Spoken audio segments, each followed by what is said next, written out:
Bonjour à tous et bienvenue pour ce premier épisode sur Acta Vidéo, de commentaires et de réactions sur un film ou une série historique. Aujourd'hui, on va commencer avec le film de Stanley Kubrick sur Spartacus, un film de 1960. Et pour cela, je vais être accompagné de Brice, qui va nous servir d'expert justement de réactions et de commentaires sur cette vidéo. Bonjour Michel, bonjour à tous. On va donc effectivement voir ce monument du cinéma, le Spartacus de Stanley Kubrick. Il y a des choses à dire sympathiques et sûrement un petit peu moins sympathiques aussi. Alors, avant de commencer vraiment de réaction, déjà un petit point sur nos connaissances qu'on peut avoir sur cette période de 1960. Parce qu'on s'imagine qu'on n'a pas autant approfondi le domaine des gladiateurs qu'on peut être aujourd'hui. Donc, est-ce qu'il y a des choses sur lesquelles on peut s'attendre déjà au niveau des erreurs ? Oui, de toute façon, il faut savoir que le contexte, on va dire déjà universitaire ou même muséal de 1960, c'est un contexte où la gladiature n'intéresse pas vraiment comme sujet de recherche. On a assez peu de thèses qui sont fournies, on a quelques grands historiens comme Louis Robert qui travaillent sur les sujets, mais on n'a pas spécialement de grandes recherches menées sur le sujet. On n'a pas eu encore l'élan vers la gladiature, on n'a pas de troupes de reconstitution, on n'a pas d'expérimentateurs. Et l'iconographie gladiatorienne n'est pas identifiée comme étant possiblement réelle. C'est-à-dire que les historiens de l'art considèrent que ce sont les représentations figurées, c'est juste des représentations artistiques et qu'elles ne dénotent pas d'une certaine réalité. Du coup, en termes d'armement, on peut être sur quelque chose d'un peu fantasmé ou qui s'appuie sur des choses antérieures du début du XXe siècle, de la fin du XIXe siècle. Donc, pour commencer, on va avoir un premier affrontement donc de notre cher héros Spartacus qui va donc montrer un petit peu ses capacités pour un combat de démonstration, en quelque sorte, face à ce qu'on pourrait identifier finalement comme un rétiaire. Oui, le rétiaire il est très souvent représenté parce qu'il a un gros avantage, il est sans casque, de façon archéologique, donc on voit bien son visage et on peut l'identifier, on va voir que le casque c'est un élément très souvent problématique, et deuxièmement il a un trident et un filet, et donc ça l'image c'est à mon avis tous les réalisateurs veulent ça, et d'ailleurs nous quand on tourne des documentaires on nous demande toujours le trident et le filet parce que c'est spectaculaire, parce qu'on a l'impression qu'on voilà, c'est iconique, et puis on a l'impression de savoir, on se dit wow, le filet de toute façon ça se lance machin etc. Et on va voir justement que c'est pas si facile. Donc on va commencer sur notre extrait. Donc là, une petite mise en bouche du combat. Déjà, si on prend juste l'image de base de départ, ils sont tous les deux face à face. Et ce qu'il faut noter, en tout cas moi ce que je noterai en tant que, on va dire, spécialiste du combat historique, c'est la position de départ. Dans une position de départ de combat, quand on est avec les pieds parallèles comme ça, sur la même ligne, en offrant toute la surface de son corps à l'adversaire, j'ai un doute, j'ai un énorme doute, surtout si j'ai une arme d'astre en face, et surtout si on prend le contexte qu'ils évoquent dans le film, c'est-à-dire un combat où potentiellement il y a la mort. Donc on va tuer l'autre et on va pas se faire de pitié, on est prêt à l'enfourcher. Et donc du coup, là, déjà, il y a une position de départ problématique. Qui est un peu problématique. Après, on peut remarquer quand même qu'au niveau du matériel, bon, le rétiaire n'est pas si mal que ça. On retrouve un manica, mais là sur le bras droit. On a un trident qui ressemble à quelque chose de correct, le filet, main gauche, pas de jambière. Bon, par contre, ce qui est en face, c'est pas vraiment identifiable. Oui, en fait, c'est ce qu'on disait tout à l'heure. Le rétiaire, il est facile à identifier, trident, filet, un brassard. Bon, il n'est pas du bon côté, il n'y a pas de galérus, ça c'est pas très important. Sur le trident, il est un peu long et un peu large et tout ça, mais ça aussi c'est pas très important. Le rétiaire est toujours assez facile à mettre en place. Évidemment, en face, on ne sait pas ce que c'est. On ne sait pas ce que c'est. À cette époque-là, on imagine très souvent un Gaulois ou un Myrmillon qu'on confond en fait. On confond Gaulois et Myrmillon à cause de l'interprétation d'une chanson. Et là, typiquement, on veut que l'adversaire du rétiaire soit mobile, sans casque, sans armure, et avec un armement mobile, très facile. Alors on lui donne un peu n'importe quoi, un petit bouclier rond, un petit peu coup de poing, et puis une dague qu'on verra plus loin, un peu particulière.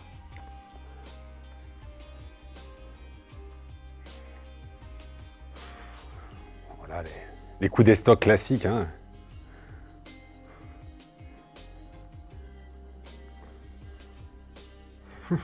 Ah, pas mal quand même. On a un lancer de filet, il essaie de l'entraver, de bloquer un peu à l'intérieur. Bon, c'est pas si mal que ça quand même. Alors, si tu prends juste cette dernière image, oui, si tu la prends comme ça, sortie du contexte, comment elle est amenée, voilà. Un tout petit peu avant, au moment du début de l'action, il y a une attaque avec le trident et une soi-disant parade de Spartacus avec son arme. Et si tu regardes correctement l'action, en fait, le rétiaire ne cherche pas du tout à toucher. Il attaque volontairement bien à côté pour que en fait, ça fasse, on l'entend bien à l'image, ça fait gling, alors qu'il y a peu de chances que ça fasse ça et peu de chances qu'on en arrive là. D'autant que ils viennent de la droite, puisqu'il tient son trident comme une lance de chevalier. Bon, voilà.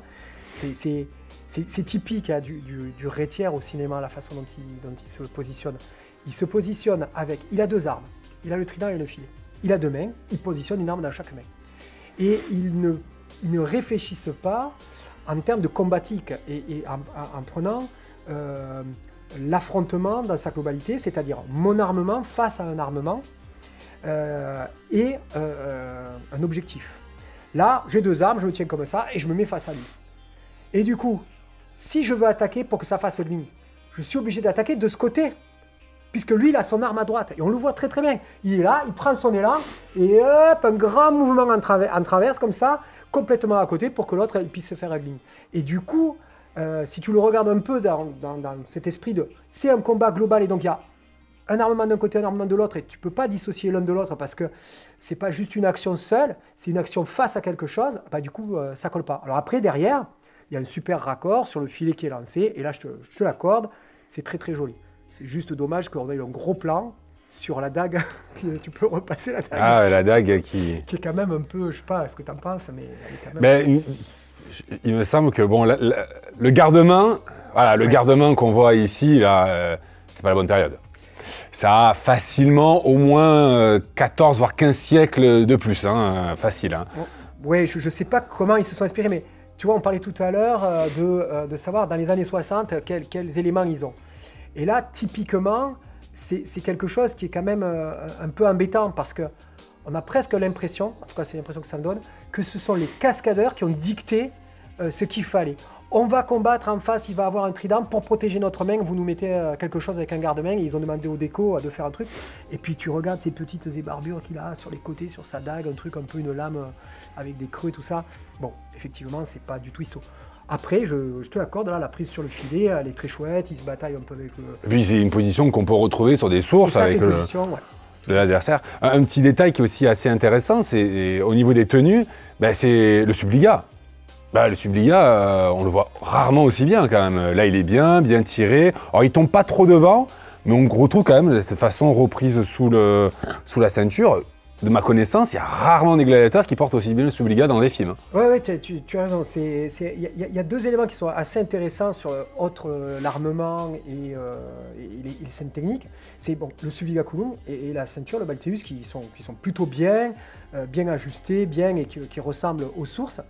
Et si ça ne retombe pas devant, je pense que peut-être hein, les décos et les costumiers se sont inspirés d'images et peut-être d'images d'athlètes. Parce que ça ressemble à des subligats d'athlètes. Et notamment, je dis ça parce que la coiffure qu'ils ont mis à Spartacus est une coiffure avec un petit truc toupé sur la tête, là, qui est typique des pancratiastes qu'on voit notamment sur des représentations archéologiques d'Afrique du Nord, d'époque romaine, mais c'est une coiffure qui est pour des athlètes et pas pour des gladiateurs. Et donc je pense qu'il y a eu une petite confusion. Alors là, du coup, c'est pas grave du tout, puisque c'est quand même historique, ça rentre quand même dans le contexte et dans la période, mais effectivement, c'est pas des gladiateurs.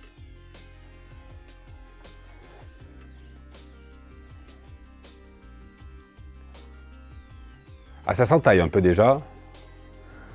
On voit qu'il galère quand même à tenir le trident comme ça sous le bras. Et puis là, il y a Là, sur cette partie-là, il y a 3 choses. On a eu la première action un peu tendue avec le filet dessus, et on voit Spartacus qui reprend le dessus et qui réavance sur son adversaire. Et on voit très clairement la position dont je parlais tout à l'heure, où ils sont complètement de face. Le Rétia, il est obligé de reculer comme ça, donc ça paraît naturel. Il n'est pas bien placé. On voit, comme tu dis, il galère avec son armement, il ne peut pas réagir.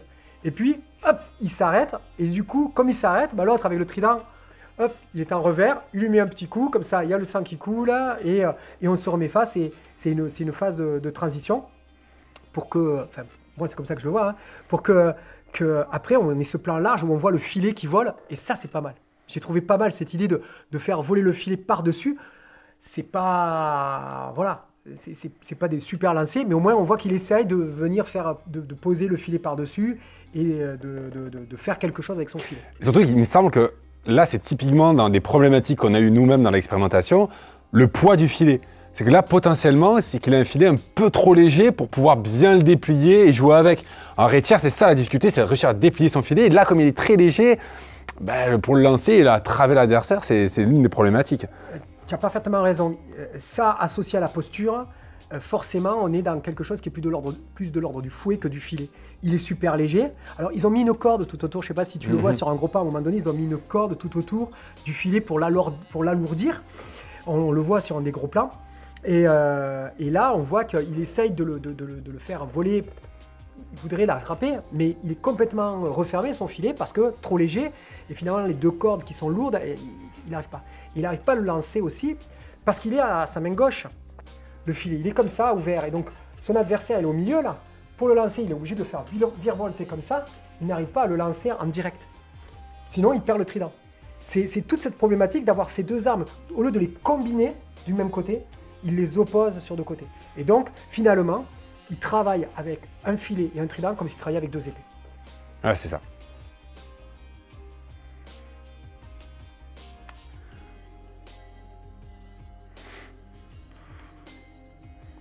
Ah. Là c'est top. Cet enchaînement. Il y a un petit faux raccord. on attrape le filet au niveau des chevilles. Et ensuite, on retrouve le filet, mais bien enroulé au niveau des genoux. On a un énorme faux raccord. Et je pense, enfin moi, c'est comme ça que je l'analyse, c'est qu'on a quelque chose d'inattendu. Quand on regarde correctement la scène où il passe le filet dessous et où Spartacus doit sauter, il prend appui avec son pied gauche, c'est-à-dire il saute de la gauche vers la droite en commençant son appui par son pied gauche. Donc, comme s'il faisait un appel, il doit avoir un pied d'appel à gauche, comme s'il faisait un saut en hauteur, avec donc départ d'appui sur le pied gauche, et il saute vers la droite. Du coup, le pied droit est en retard. Quand le filet doit passer dessous, et tu le vois bien, son pied gauche est bien haut, mais son pied droit, il y a le talon qui accroche, et il accroche le talon, et il tombe de façon naturelle. Je pense qu'ils avaient prévu de faire un passage où il passe dessous, et après il revient en revers comme ça pour lui attraper les genoux. Mais il ne pensait pas du tout à ça. Et donc du coup, il est tombé. Et quand tu le vois dans la scène d'après, il a le filet complètement entouré au niveau des genoux. Pas du tout raccord. On se retrouve là dans quelque chose de finalement très intéressant, surtout pour en contexte, encore une fois, de l'époque. On a des cascadeurs, des acteurs qui font des scènes peut-être moins... chorégraphiée au millimètre qu'aujourd'hui, peut-être moins faites vraiment comme ça, répéter dans des gymnases avant de travailler. Ils avaient juste monté la chorégraphie, ils l'ont fait peut-être 1 ou 2 fois, ça marchait, ils l'ont fait pour le tourner, et ils ont tourné à un moment donné une prise où il est tombé, et du coup, ils l'ont gardé parce qu'il est tombé tout à fait naturellement, simplement. Et ça a passé bien. Et ouais, simplement, ils ont dû. Quand ils l'ont vu tomber naturellement, si ça se trouve, au tournage, on ne sait pas. Hein, moi, je dis ça. Oh, coupé Et puis après, ça passait bien. Et ils ont remis le filet au niveau des genoux. C'est dommage qu'ils n'aient pas gardé le filet au moins au niveau des pieds, qu'il n'y ait pas eu un script ou, je ne sais pas, quelqu'un qui dise. Et puis là, c'est intéressant, c'est que finalement, ça a aussi une problématique par rapport au bouclier. Vu qu'il a un tout petit bouclier, là où normalement le sécouteur a un grand bouclier, on se retrouve dans une situation qui, normalement, ne pourrait pas arriver. Parce que quand on est en sécouteur, qu'on a notre grand bouclier qui tombe justement jusqu'à la cheville, si un rétière vient nous battre le filet au niveau des pieds, ça tombe sur le bouclier, ça ne va faire absolument rien du tout. Donc il se retrouve dans une problématique qu'il ne pourrait pas avoir s'il y avait vraiment le matériel adéquat. Ah, bien sûr, tu as parfaitement raison sur le bouclier, parce que le bouclier impose aussi la posture. C'est-à-dire que là, on se retrouve depuis le début avec un Spartacus qui a les deux pieds, on voit les deux pieds sur la même ligne. Il est comme ça face à son adversaire, les deux pieds sur la même ligne. Du coup, quand le filet arrive par-dessous lui, depuis son côté droit, normalement, le pied doit être en arrière, bien loin. Donc il doit passer devant sans attraper le pied droit et venir éventuellement au pied gauche. Mais cette situation ne peut pas arriver avec un sécutor parce qu'il a le grand bouclier et parce que du coup, ça implique une posture qui est plus juste pour manipuler avec le bouclier.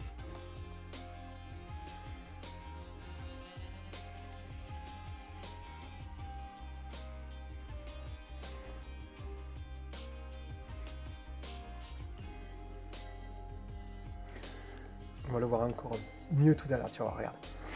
Là, hop, et regarde bien, on le voit parfaitement ici. Là, toc. Ah, là c'est pas mal. Hein. C'est typique. Là, la position du Rétière, elle est top. Il aurait la manica, le galet russe du bon bras. Hein. On est vraiment sur une position de Rétière. Et qu'est-ce qui change finalement? Le filet. Le filet. Il n'a plus cette problématique d'avoir les deux armes en main. Donc, il ne se pose pas de questions. Il prend son trident et il se met dans la position correcte. C'est donc bien le problème que j'évoquais tout à l'heure, la gestion de deux armes sans la compréhension de la combatique complète du combat. Là, j'ai deux armes, je me tiens avec une arme dans chaque main et je me tiens de face. Alors que là, j'ai plus qu'une seule arme, je la prends comme c'est le plus naturel de la prendre. Et on voit très bien, la position, elle est, comme tu dis, elle est parfaite. Tu mets la manica du bon côté et tu as l'iconographie d'un Rétière. Hein. C'est vraiment parfait. Avec le petit détail, hein, qui manquerait quand même toujours le poignard dans la main gauche, ou main droite, mais plutôt main gauche. Mais ça, bon, ça c'est...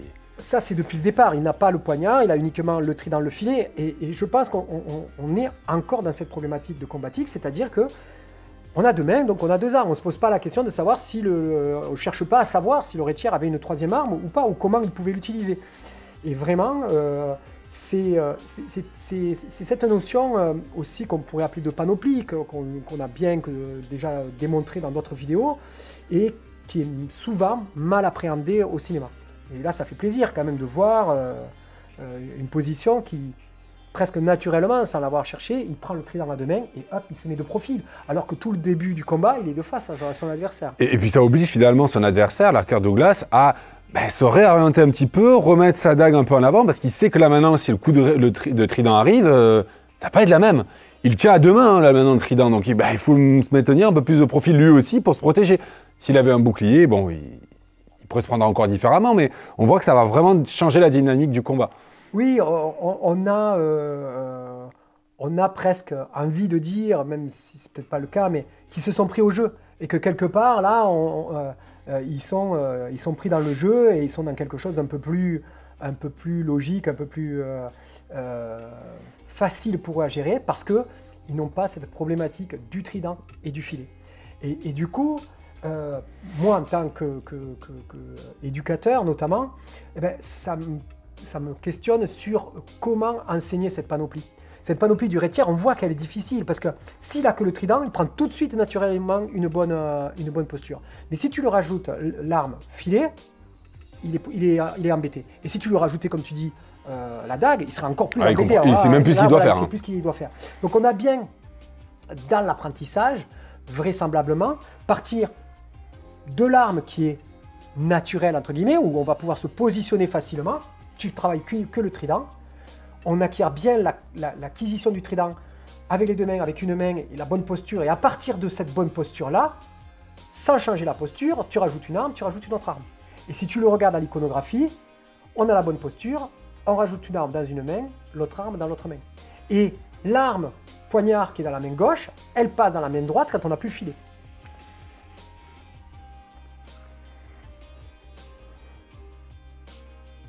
Ouais, ça, on sait bien que bon.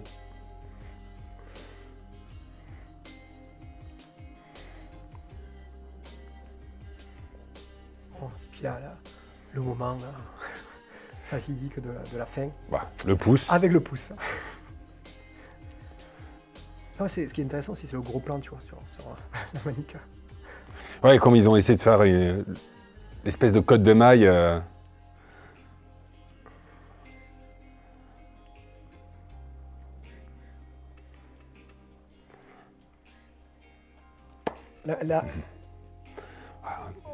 Termine par une volonté de fuite.